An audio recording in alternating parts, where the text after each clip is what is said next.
You're listening to Seek Up, the yoga inspiration show, right here on UK Health Radio, the world's #1 talk health radio. I'm Kino MacGregor, your host, world-renowned yoga teacher, author of multiple books, and founder of Om Stars, the world's first online TV channel. Get ready to raise your vibration and dive into the spiritual lessons from the yoga tradition. Even if you've never practiced yoga before, you'll find kernels of wisdom to help make your world a happier and more peaceful place. So let's dive in. Let's seek up and leave with a little dose of inspiration.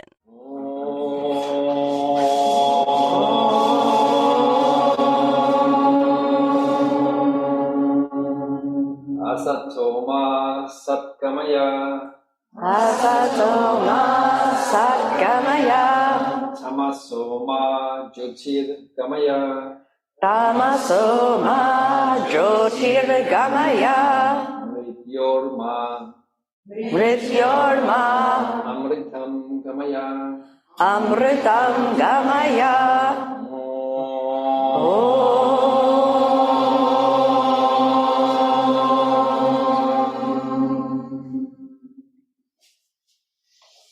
So this little chant, it means help me go from untruth to truth, from not knowing to knowing. Help me move from darkness to light, as in I am stuck in a rut towards an illuminated place.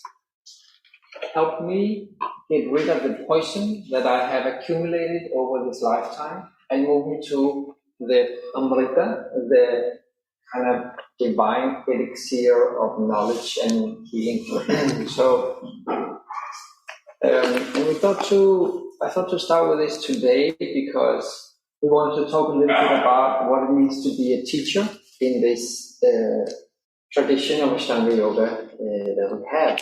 So, first and foremost, from a root perspective of yoga, like the traditional perspective, we are working within what's called the Guru Shishya Parampara. We are working within a system that we call the Guru Shishya Parampara. So Guru means a great teacher, a grand teacher. Guru means the one that removes darkness. Also means the heavy one. Not as in fat necessarily, but as in someone that has great substance, great weight to them. Shishya is a disciple or a student. The old-fashioned, old-time Indian way of learning was that there was someone that was knowledgeable, and then there was someone that wasn't, but wanted to learn. So that person, that disciple, that student, would move in with the knowledgeable person, would move in with the guru, and maybe live there with the guru and his family. Back in those days, it was mostly men. That was in the Indian tradition. But in the Guru Shishya Parampara, it doesn't necessarily need to be yoga. It could also be that you want to study astrology, Indian astrology. It could also be that you want to study music or dance or anything, philosophy, anything like that. So the structure in those days was there was not schools like we have today. There was not universities and educational institutions like that. So there was the Gurukula. That was the setup where the Guru was teaching, and he had 1, 2, 3, 4 students. However, I think there was that. So there's different kinds of gurus, and I think that the one that I am most inspired by is the one that we call a Kalyana Mitra. So what does it mean? Kalyana means someone that guides, and Mitra means friendly or friend. So the friendly guide, so the Guru as friendly guide. When we're working in the yoga system, we're also working with a particular type of aspect of living. The yoga guru is a disciplinarian. The yoga guru is there as a disciplinarian. So we pay a lot of attention to that relationship between the student and the teacher, where the student is obedient. Tom Joyce used to say, good student is obedient student. So the idea is that the student is obedient and that the guru is willing to share. Those two are very important.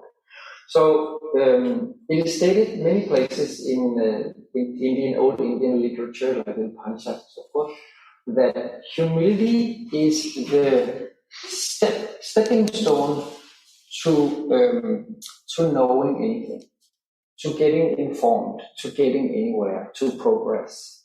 And the idea, of course, is that if we are thinking that we are knowledgeable already, how can we add more knowledge? But if we think, I don't know, please give me the information, then if we have that curiosity and that desire to learn, then we can actually learn. So the proposition in yoga is come in to the shala not knowing. I didn't do much martial arts, but a little bit in the past. And a friend of mine had just returned from Japan, and he was learning Aikido. And he was a black belt in one style of Aikido, and he went to a new shala in Tokyo to learn to do Aikido there. And the first thing he did was he took off his black belt, he put white belt. So black belt signifies I am master, and white belt signifies I am beginner. So he put white belt, so when he entered, he showed I know nothing. If he had showed up with a black belt, it would have been a challenge to the teacher. That would, in that tradition, be that he comes to challenge the teacher to want to fight, to see who is better there. And my understanding is that in the Japanese martial arts, many of them, maybe perhaps all of them, this is how it is. I think it's a really beautiful way, very formalized, very beautiful, almost poetic way of going about it. And I wish that we had belts in yoga like that we could take over. But we do not have that. So the guru's job is not just to make us healthy. The guru's job is to help us be physically healthy, yes, but also spiritually healthy, or psychologically healthy, mentally healthy, emotionally healthy. So the job of the guru is so much bigger than your average university teacher. You go to university and you take business module there. Your teacher's job is to get you better at earning some money so you can take care of your life. For the guru, it is much more than that. It is to teach us students what it means, what to be alive, what it means to be a human being, and what we need to hang on to and develop further, and what we need to let go of and discard to grow as spiritual entities, spiritual human beings. So it's much bigger. By the end of the day, the yogic perspective is that we're trying to liberate the soul. It's like a really ambitious project, right? So, and we start with putting your leg behind the head because we think that helps, but that's a whole other conversation. So I thought to read a little quote here from an Upanishad, which says, the true teacher is a master in his field of knowledge, well versed in the ancient texts, such as the Vedas and the Upanishads and so forth. If we look at that from a Western perspective, maybe we also need to know something about running a yoga shala or some business. We need to know something about anatomy, perhaps, and so forth. We need to know something about the environment we function within, such as these days, there's some things that seem to me that's very important, such as trauma sensitivity. We're all learning that even though most people look fine, some underneath, there's some trauma for most people underneath. So we need to begin to tune a little bit into that and so forth. There's things to consider. Could you move mic as you're saying? Yeah, this is better. Can you hear better? Let me try it down here. No, it's perfect. How about this? Can you hear? I just changed it again. And here, you're all right, people in the machine. Here, okay. So the true teacher is a master in his field of knowledge. He's well versed, or she is well versed in the necessary texts. Is free from envy, knows yoga, lives a simple life, that of a yogi, and has realized the knowledge of Atman, the soul.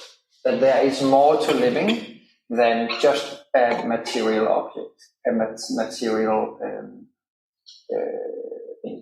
So when we say material in yoga, we don't mean necessarily, the Mercedes-Benz. We mean this body. That there is more than the body. That's more than my physicality. That's more than what I think, and that's more than my emotion. What is beyond that? What is that thing beyond that? Well, you choose your word. You pick your word on that. You call it God. You call it the soul. Patanjali, who wrote the Yoga Sutras, he called it Anya. That means the other. That other thing. That's all. Very kind of liberal, very open about it. So we can choose what we're going to call ourselves. A little more quoting here from the Upanishads. The Guru is one who initiates, transmits, guides, illuminates, debates, and corrects a student in the journey of knowledge and of self-realization. The attribute of the successful Guru is to help make the disciple into another Guru, one who transcends himself, one that becomes a Guru unto himself, driven by inner spirituality and sound principles. So sound principles, what is that? So when we look at yoga and we talk about what is important to be a decent human being, we look for the Ashtanga Yoga, the jewel of Patanjali's teaching, which starts with Yama Niyama. So if we want to know what it means to be an ethical person in yoga, then the yamas is where we look first, the niyamas is where we look second. And it's very simple. We look to those for inspiration. We look for those to measure ourselves up if our actions are what they're supposed to be. It's very simple. We won't go over them now. You have heard them 10 times before. You will hear them 200 times more. So we will leave it at that right now. Couple more things. So for me personally, when I grew up and I went to school, I grew up in the suburbs outside of Copenhagen, Denmark. And it was a very average school I went to. And some of my teachers was awesome. And some of my teachers were not so awesome. And I was a kind of lazy student. So I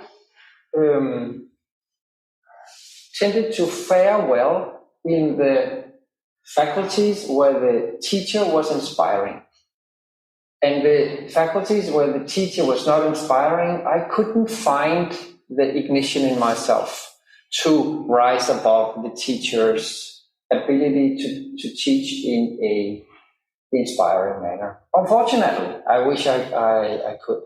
So later on growing up, I realized that was a big hindrance for me.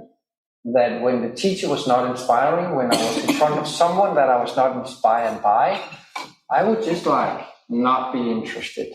And that meant that all the knowledge that person potentially had would just fly straight over my head. I wouldn't get it at all. So personally, I made that a point to make sure to not just wake up when the situation was fun to do so. Does that make sense? In that way. So from my point of view, an inspiring teacher can create so much transformation in the student. The student can just lean into that. And I'm sure that all of you have encountered more inspiring, more transformative teachers in your childhood and less transformative teachers. And if you're going on to be a teacher in yoga, I would say figure out how you can teach this information with the most swung, with the most impact and power. So here's a couple of things that I think is important for a teacher, and that is to have curiosity and passion for the subject, that we ourselves love what we're teaching, we are invested in that. And then that there's a genuine care for the people that we teach, the genuine care for whoever is in front of us. And then I think it's important for a teacher to inspire us and to make us interested and curious in playing with ideas, to think deeply, to take challenges within the field of study, and perhaps even be so inspiring so our students want to take up a career in this, whether it's yoga or whatever it is.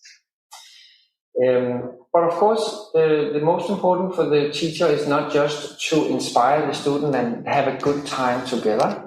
We see that a lot in yoga these days. What is even more important is that what is taught is substantial and useful and leads somewhere. So the subject matter must be useful, and the style of which we pass it on, hopefully as inspiring as possible. UK Health Radio, the station that makes you feel good.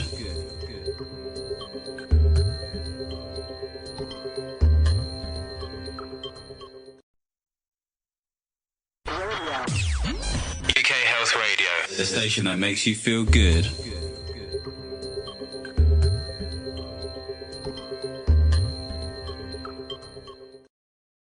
Anything you want to add?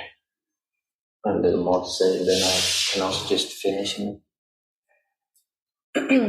Well, I think that the question of teacher versus guru is something that has to be flushed out by all of us. You know, when we conflate the two and we think that everybody who stands at the front of a yoga room is a sort of enlightened master, we're doing a disservice to ourselves and a disservice to that human being who's on the path as well. So in kind of our contemporary world of kind of equals along the path, seeking spiritually, it's important to recognize that there's a meeting point between yoga teacher and yoga student, and that is a meeting between equals. At the same time, there is also an acknowledgement, perhaps from the student's perspective, that the teacher has some experience that they don't have. In our Ashtanga yoga method, there for many, many years was no official kind of training. And there was this almost mystical experience of Pattabhi Jois saying when someone was ready to teach. And there were people who had been, who were very qualified by all of the standards that Tim has just outlined. You know, they've studied the text, they've, you know, maybe they're even teaching, but they don't tell him because they were afraid or something like that. And then he never gave them sort of his permission to teach. And it was just kind of this mysterious thing. They've been coming to India and practicing with him for 10, I know someone that was there for 15 years, and they just never got that formal approval from Pattabhi Jois. And then someone else would come and they'd be practicing for a much shorter period of time. And then he would tell them, now you have to teach. You know, and so there was this kind of mysterious question of what are really the qualifications, and can they be measured in kind of a checklist? And so here we have a kind of a schism between a traditional methodology and meaning a lineage-based practice, which comes from the Guru Shishya tradition, that is sort of trying to bring into the tangible the intangible. So when Tim talked about spending time with your teacher, there's something that is sort of that is presumed within that Tim talks about a lot, which is called the transmission. And this is when you spend time around someone, they rub off on you. And they rub off on you in ways that your mind and your conscious mind isn't aware of. And it's that kind of intangible kind of feeling that you get from spending a long time very close to the bright flame of a teacher that then transforms you. And this is something that you know, you can check off all of the boxes of the information. And if that transmission hasn't kind of penetrated into the heart space, then all the information in the world is kind of not enough to really qualify one as someone who can hold the flame of the lineage, particularly in the Ashtanga method. So when we think about all of the qualifications, we have to remember the intangible. We have to remember that there's something else that's kind of going on that's hard to put our fingers on, but it's this feeling of, you want all the information that's out there. At the same time, if you think like 3,000 years ago in India, there was a strong Guru Shishya tradition and there were no anatomy lessons. Right? There was no app on our phone that would help us find the piriformis and figure out what it did, right? And there was no, there was no kind of formal training in that way, and not as much analytical information about the body as we have today. And yet the knowledge was there. And so we have to think about that and respect that. When I came into the practice, the thing that most struck me was actually how little technical information I was given. And that was the atmosphere that I came into the practice with. Over the last more than 20 years, the Western world has given a lot of emphasis on the analytical dissection of what the physicality of the asanas are and what, in terms of the parameters of how we should operate a yoga business and be yoga emissaries in our world. There's been a lot of kind of dissection about that from an ethical standpoint, from a community standpoint, from a social, a social awareness standpoint. And that's all well and good and very useful. And at the same time, that is somehow still this analogy, like a finger pointing at the moon. It's something that will help us, but it's not necessarily the sort of heaviness that Tim was talking about when he said that the guru represents kind of a heaviness. And that heaviness is also density. And that heaviness is also like a weight that kind of brings us out of the unfocused mind. So again, when we come back to what are the qualifications of the practice, there's to teach the practice, you can have all of the information and still not be qualified to teach. And this is why Pattabhi Jois always said, no teacher trainings, because some person can go through a training and they have all the information, but they're still not qualified. And another person can never do a training, but because of the experience that they've gone through in their practice, they have some foundation to teach from. So I was there in a conference when someone asked Pattabhi Jois, why no teacher trainings and what qualifies you to be a teacher in the Ashtanga method? And his answer was that, not in perfect English, obviously, because he didn't speak such perfect English, but he said essentially he was looking for when the student had gone through some transformation. Here's where they started. So he saw them when they started, and he wanted to see them go through something and transform and then become something sort of more awakened, you could say, with more light. So he wanted to see them use the tool of the practice in such a way so it helped them. And that created the firm foundation of them to be able to teach. And the more that the teacher experiences, the more qualified they are, the more they go through it.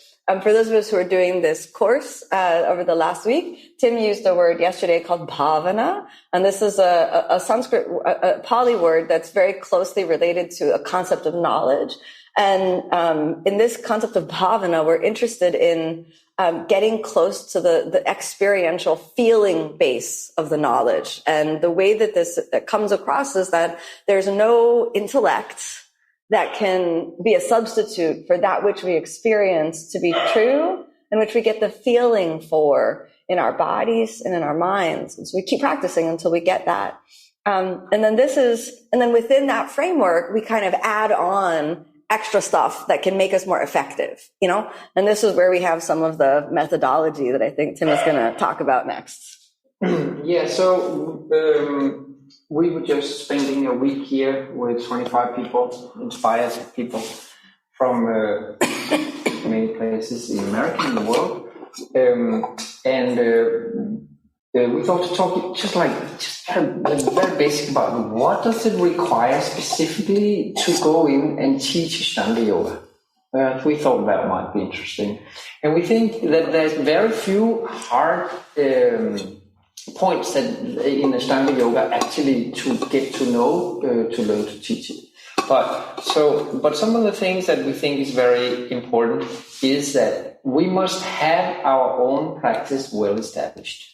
It must be there, because if I am going to try to bring Amy through some kind of transformation, I must have gone through some kind of transformation myself with it. I cannot just have read Kino's wonderful book and then learned the asanas because my body was able to do them, and then that's it. It's just not enough. There needs to be a deeper experience about the practice in that way. And then adding to that, there needs to be a deep understanding, experience of the goodness that is within this method. And that there is an experiential relationship to the goodness, to the benefits that this practice can bring, and that we have, so to speak, understanding and faith in it. Because we know it, because we've tried it. We know this is good stuff. That's why we push it on to the next person. That must be there. Then we have to memorize what is memorizable. We have to memorize what there is to memorize, such as the names of the asanas, the order of the asanas, if we're breathing in here, we breathe out there, where the breathing lies. We call it the vinyasa system. We have to know that. And then we have the counts. When we start to know the counts, ekam, dve, or so forth, we begin to understand a little bit deeper what is the intention with this transition and that transition. It starts to dawn on us. Then, of course, we need to know the opening and the closing mantras. Why? Because the opening and the closing mantras is basically paying respect. It is saying, I am grateful to everyone that has walked this path in front of me. I am grateful for this information that is so dear and so ancient that it has made it through time, through all these people that have taken it on, and now through the teacher in front of me, it is being presented to me so I can learn that. That there's a basic respect and appreciation and conscious reminding ourselves that that's what's going on. That's the opening mantra. And the ending mantra is a metta mantra, which is where we say all this good stuff that come to me, I hope it will come to everybody. And you can even maybe add to that, I will do my part, that this information is available to more people than just myself. See how much I benefit. I hope also you will benefit, everybody in every part of the world, in every realm of the universe, we say. Is that. So by the end of the day, perhaps that gratefulness and respect for the lineage is, in my opinion, I think in both of our opinion, absolutely necessary. It's like you kind of have to live and breathe it. You kind of have to feel that. How do you get that? So I think one of the best way to get it is if you have curiosity about these teachings, if you have curiosity about anything that has to do with yoga, and specifically since we are in Ashtanga Yoga, so that has to do with Ashtanga Yoga, and start from one end. And I can tell you this, that the more you learn, the less you know. In the beginning you think, I just need to know this and this and this, and then I'm cool. Then you learn this, you realize there's a reason for that, there's another text I need to read, there's another asana I need to learn. And the more we study, the more we realize how vast the sea of knowledge is within yoga, and it just never ends. When I teach, so I have been taught the Yoga Sutras by a man in India. His name is Nagaraja Rao. He's an amazing teacher. He's now 80. He's been teaching his entire life. And he is celebrated and almost famous around the world for his teachings. And we were just in Mysore, and one of my fellow students asked, how did you come to teach Sanskrit and yoga philosophy? Was that a calling for you? And he said, no, I was born in a very poor family, and life was very difficult. My father was not there. I was there with my siblings and my mother. It was very hard. I was told that I could study in the university if I took up Sanskrit studies. They were for free, and you got free food in the cantina. So by doing that, he had the possibility to study and eat every day. So by his studies, he could later support his family, and he could eat every day while he did that. That's why he did it. Now he's like considered one of the greatest that there is in these studies. Anyhow, but there's no doubt about that. Professor Rao, over the time, he developed a great curiosity for yoga. Then I think, in our opinion, if you want to dabble in Ashtanga yoga, you gotta make it to India, to Mysore, at least once, just to see if you like it. These days, who is the head of our lineage? That is Shalak. Why? Because Pattabhi Jois put him there. So there's also Manju Jois, which is Pattabhi Jois' son and Shalak's uncle. There's also Saraswati, which is Pattabhi Jois' daughter and Shalak's mother, and so forth. But Pattabhi Jois, who is kind of like the lineage holder from Krishnamacharya, passed that lineage holding on to Shalak. So in our opinion, it's like there's amazing teachers out there in the West also and in India also. But this is the flame of the flame. This is where the whole thing initiated, and this is who is supposed to take this on, the core of this tradition on. So at least if you practice this, if you want to teach this, if you want to go deeper with this, at least make one pilgrimage to see if you like it. If you don't like it, you don't need to go back. But if you like it, you can go again. It's possible. So, I think that's what I have to say. And there's, of course, more to know, but I think at least these are the basics. This is UK Health Radio, the station that makes you feel good.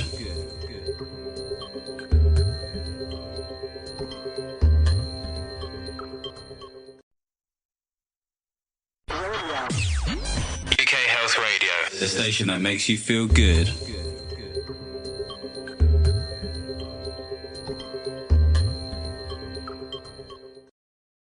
I would also like to add that, something in you has brought you here to this moment.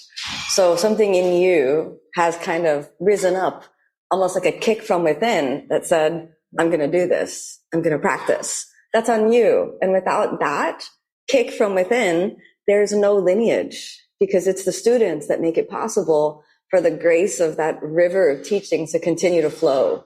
So by acknowledging that within yourself, you can recognize, oh, I'm already on the path. I don't need to do anything else. How many other people are there right now in this city that are doing something else with their Saturday morning?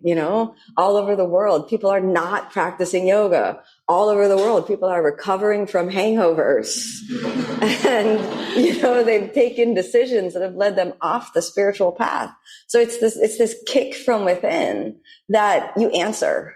And it's this idea that, all of the teaching of these great teachers and this knowledge, this river of grace is there. But the moment that the student feels, oh, I'm curious about that. Oh, I'm curious about going to Mysore. Or I want to do, what's this Ashtanga method? Let me try it for a month and see what happens. And then when that kick from within kind of gets more fed, and then you say, well, I want to do another month. Oh, I want to do it again. Well, who's this person in India that I heard about? I can't remember the name. It sounds weird, but so how do I go? What's that? When you feel that questioning within you, that is the sort of the spirit within yourself that's kind of yearning for more. And so to answer that curiosity, to go in with that, is sort of you saying yes to the spark of knowledge and intelligence within yourself. And, there are some really interesting things about that some of the great teachers of the past say about, the requirement on the students. So it's very important to acknowledge that this lineage is powerful. This is powerful. This isn't like, let me do some ab exercises on Saturday. There's something intangible and transmissible within this lineage-based practice that has the power to change your life. And that sounds really positive on one level, but we don't realize that we're very attached to the life that we might have. And even though we think, I want to change my life, I want to become more enlightened, I want to have curiosity about the lineage, I want to go to India, but we don't realize, oh, well, what will happen? Then suddenly we'll get new kicks from within, new kicks from within that might suddenly change your life. We might realize, oh, I want to go to India for 2 months. What do I have to do that? Well, I need to make some changes with my work, with my family. Oh, I want to be closer to a teacher. So then maybe you need to move. And then you think, oh goodness, well, I want to eat differently so that my body feels really good for the practice. Oh no, I need to change my diet. Oh, I want to learn these yoga sutras. Oh, wait a minute, they're in Sanskrit. I need to learn Sanskrit. Oh, help me, Lord, Wait a minute, I want to practice every day. So what time do I need to go to bed to practice every day? Oh goodness, I need to make serious life changes. And then 6 years later, your life has changed and you gave up a lot along that path. So you will pay in some ways for that transformation. And that payment is kind of the qualification of your teaching, your willingness to give to yoga. This is what David Swinson called yoga will destroy your life. Yeah, so be careful, right? So there's this other, this kind of other idea that there's a moment when the student is ready. And until that moment, the teaching cannot happen. There's a moment, and that moment is something that can't be rushed, can't be forced. When the moment that the student is ready, then at that moment, everything starts to fall into place. So when we think about who should do yoga, it's everybody that has that kick from within that says, oh, I want to do this. And then that person, they do it. And then the teacher's job is to meet that inspiration as much as possible and to pull out all of the tools in their toolbox and figure out, well, what's going to inspire this student? What's going to inspire that student? And how do I meet that individual? Maybe this one, they don't really care about Sanskrit, but they love backbending. All right, let's work on that for a little bit. This one hates backbending and loves Sanskrit. Awesome. Let's go there for a little bit. One responds to a lot of attention. Another one is like, leave me alone. I just want to be in the back of the room. So the versatility of the experience of having gone through all of that and being that student at different times and being able to hold that kind of totality of experience is so important along the path. I think we could even say that the potential for learning is proportional to the teacher's ability to feed their curiosity. Does that make sense? There's so many aspects we can learn in here. And if the student is curious about something, if we as teachers, we can feed into that, then the student will learn more and faster than if we insist on a different curriculum. Yeah, and especially keeping within the parameters of the tradition. Right. So then this is one thing that Tim mentioned before is, the teacher has a loving attitude towards the student, but we have to understand, that loving attitude isn't always like just, roses and rainbows. Sometimes a loving attitude is, look, your curiosity about trying yoga while, having wine is maybe not the best option. Right. Goats. So yeah, goats. Like, oh, okay. I really appreciate that you love goats, but we're not going to bring them into the shala today. Our floors are not built for that. So we can kind of, end that. Some curiosities that deviate off the path. Right. And this also is a form of the way to create that loving atmosphere, the encouraging atmosphere for the student. So it's not all just everything you do is awesome. Sometimes what the student is doing is harmful to themselves. And it's harmful to the path, potentially even harmful to the lineage. And it's the teacher's responsibility in that moment to figure out the most, the most approachable way and compassionate and effective way to communicate that. Right. And that can be very challenging. A lot of people who do yoga are a little non-confrontational. You see someone and then they brought their goat to class with a bottle of wine and you're like, well, how am I gonna, to find a way. Here we don't have goat, we only have three-legged dog. Yeah. It already creates enough,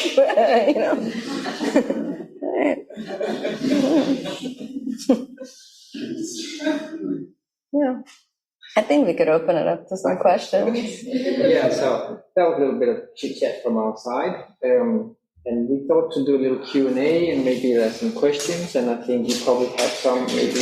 Why don't we start with one from the chat, and then Yes. people become brave here after the chat. Charlotte asks, how do we know when we have found a genuine teacher?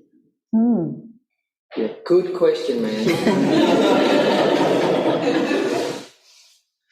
Well, this is where I find that Patanjali is useful. So again, where do we look for that? We look to the yamas. Is this teacher based in the yamas? What are the yamas? Yamas is ahimsa, which means is intently not in a harmful way, in any which way. There's no harm going on with this teacher. Secondly, is satya. Is this teacher trustworthy? Is this teacher truthful? Is he telling the truth? Is he doing what he says and saying what he does? Yeah? And is that there? Next, we say asteya. We say, don't take what's not yours. So, for instance, Deborah's process is not my process. I'm here to facilitate Deborah's process, not to push her into my process. If I think that maybe she could be my star student. Oh, let's make her my star student really quickly so I could get famous. Oh, this is none of my business. That would not be a very good idea. And there's more like that. So we can look to the yamas and we can weigh our teacher up against these 5 principles. That's a really good start. But by the end of the day, it's like trial by fire. You have to test, you have to be there with that, and you have to figure out over time if it works. There is one indication though, that is, take a look at the teacher's students and see how they fare. If they are amazing practitioners, but they are all assholes, then there might be an issue. Yeah, there might be an issue with the teacher. Who is he attracting? Who is she attracting? So things like that. This is the last part of what you said is how the Dalai Lama suggests to judge a spiritual community. He says that if you want to find a spiritual teacher, go in and look at the long-term students. Look at the people who have been practicing whatever that method is for 20 years, and then ask yourself, in 20 years, do I want to be like that? And then if the answer is yes, then continue down the path, because the teacher might be flawed, but if you like what you see, then you'll be assured to go in that direction. And in that way, we can make space for, the trial and error, and we can use empirical evidence to counteract that kind of feeling of infatuation that we might have for a new teacher. At the same time, there should be something that it draws you like a moth to a flame. That something is just like, I just want to be around this community, this presence. That's something in you that just says, I just need to be there. I don't know why. I just feel better when I'm there. I need to be there. And then that, as long as that is there, plus the empirical evidence, you can probably be assured that you're on the right path. There's a lot of empirical evidence, but you don't feel a pull. It's not your place. Something can be really, really awesome, but it's just not for you. So if you feel those two things are present, the empirical evidence, look, the long-term students, they're good. And then you feel that draw from within, then follow that and make space for, the human error, make space for yourself to get it wrong sometimes, make space for the teacher to make some mistakes, but understand that together, those two elements are kind of fueling your progress along the path. It's also extremely important to think about that the relationship between the teacher, even if it is a true teacher, will not always be pleasant. There may be times when the teacher is telling you things that you don't want to hear. There might be times that you want something from your teacher's not giving to you. And this may bring up a lot of difficulty within yourself. And there are many people at that moment that think that now it's time to make a teacher trade. Let's go around and figure out who I can trade my teacher for. And we try to make petitions and treat the sort of, practices a little bit like a buffet. Let me go and try a little bit of this, try a little bit of that, and make a new plate. And that can be very damaging to both the teacher and the student, because then, Pattabhi Jois and Chatterjee, they both like to say, many doctors can kill one patient. right? So, or many, a lighter one, right? Like many different cooks make a bad soup, right? I think that's maybe more light, right? But then, so then like you think about it, one person says, so you go to one teacher and they say, oh, you should do half primary series. Then the next teacher, no, you should absolutely do full primary series. And the next one says, I think you should do quarter primary series. And the next one is like, you should be doing second. And then you're like, I don't even know what to do anymore. And then you get confusion, but then you end up doing what you like and not really getting taught, by anyone, because we end up trading, trying to figure out which spice and which flavor we like just for that moment. So sometimes a teacher has, even though they may still meet all the requirements, may share something with you that's not the best news, and they may not give you attention when you want attention. They may give you too much attention when you don't want attention. And in that way, we have to be willing to constantly go back to our rational mind and just say, well, this pull is still there within me. I still benefit from being here. Empirical evidence is still there. Let me not change. Let me stay the path. See what happens. Do we have a question from here? Sure, Alex, let's take your question. What helps keep you guys going as teachers and students? So Alex, he asks, what helps Kino and Tim, what helps you guys going? What keeps you going? Keeps you going as teachers and students? We were just in Mysore for a month, and it was really awesome. And we hadn't been since before the pandemic, and I feel like that was a huge big dose of inspiration just to be able to be a student. So for me, I feel that one of the most important qualifications of being a teacher is also making time to be a student, because it's important to, as Tim mentioned earlier, to put on that white belt and just be like, I really have no knowledge of what's here. I need someone, I defer to an authority that's not my own, and to make time for that. Whether that's going to Mysore and practicing there, if that's, for me, Sharaji is my teacher now. So we're planning to go back again. And I also sit Vipassana. So for me to make time to go and sit meditation retreats, but any place where you're going to go and feel nourished, I think is extremely important to make time for that, to study, whether it's the Yoga Sutras or anatomy or some other texts or anything that's going to give you like a spark that you'll bring into your life. I think it's super important to keep that student attitude. 100%. And I would even go further. Like sometimes I meet some of my colleagues, they say, I don't need a teacher anymore. I don't need a guru. I don't need someone to tell me to do this or that. I don't need a path in that way. I can, I know enough myself. And when I hear it every time, I'm just like, wow. Like, I could never do it. I need like the path to help me, because without the path, I feel I'm a little bit lost. I'm a little bit by myself. And on a good day, it's not a problem. I can take care of myself just fine. But on a rainy day, that's when I need it. That's when I need my community. That's when I need someone to stand up in front of me and say, do it again. That's when I need someone to help me figure out what the next step is. So for me, having practicing with Shut Up and going to Mysore every year is, I maybe say life-giving, By the way, the saying is, find the lotus in the mud. Find the diamond in the teacher, not the mud. Yeah, we can always come up with something. Oh, if I look at Amy twice, I can come up with something nasty to say about her. You know what I mean? But is that what I want? It's that relationship that we try to say. Mm-hmm. Is there something to learn from Amy? Look to that. Is Amy perfect? That's another story. By the way, another saying is, your guru should live 3 valleys over. Don't have them live the same place as you. You see their laundry every day, you're like, I don't want to know. But that keeps me going. And then one more thing that keeps me going, like this week, for instance, Thursday, I think we were all tired this week, right? So why did I get out of my bed and practice on Thursday? Because I had to come in here and show some asanas later.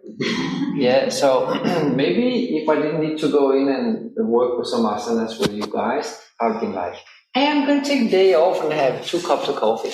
But so the students that I work with, you guys that I work with, you bring me up to where I want to be. So I'd say my teacher brings me there and my students bring me there. Hey there, it's Kino here. I just wanted to take a moment and thank you for tuning in to my show here on UK Health Radio, the world's #1 talk health radio. Your support really means the world to me.